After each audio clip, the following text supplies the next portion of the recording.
কি হয়েছে আসলে? আমার গাঁও হদ্দমারা, থানা চাপর থানার অন্তর্গত আমি। হদ্দমারা গাঁওর তার মানে আমার মাটির একটা ব্যাপার নামজারি করবে দিছে আমার কাকা, পাট্টা নম্বর দাগ নম্বর ভুল। এইটার কারণে মণ্ডল গেছে ইনকারিত, সানোয়ার হোসেন লাট মণ্ডল ইনকারিত গেছে। আমার ঘরতে আছে, রাস্তার মুখত আমি আসিলোঁ, সেহেতু আমি বাইতে বাসাই কই না মণ্ডল আমাকে যা কইল, আচ্ছা তোমার জাহানুদ্দিন কাকার বাড়ি কোনটা? কইলাম আমার বাড়ি এই সাইডে। তো পরে করল বস্তুটা দেখি আর দাগ কোনটা, ওটা আমি দেখা নিয়ে আসি। নিয়ে আসার পরে কইল মাটি যেটা খাইতেছে ওইটার যাই। তার মানে দাগটাও ভুল, পাট্টাটাও ভুল।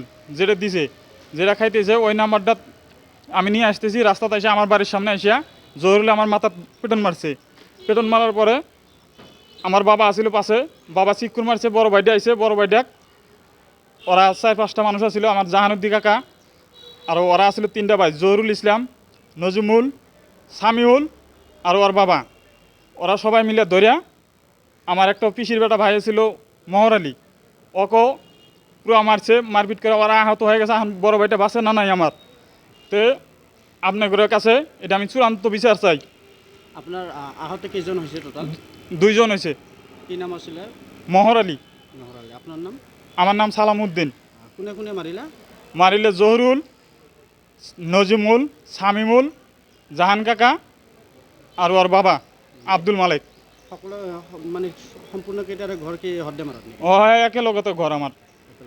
এতিয়া প্ৰশাসনক কি কৰিব বিচাৰে?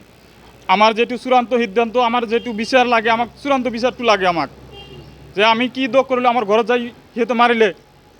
এতিয়া আপোনালোকৰ যে গুৰুত্বভাৱে যিবিলাক আহত হৈছে কোনখন হস্পিটেলত ৰেফাৰ কৰিছে? বঙাইগাঁও।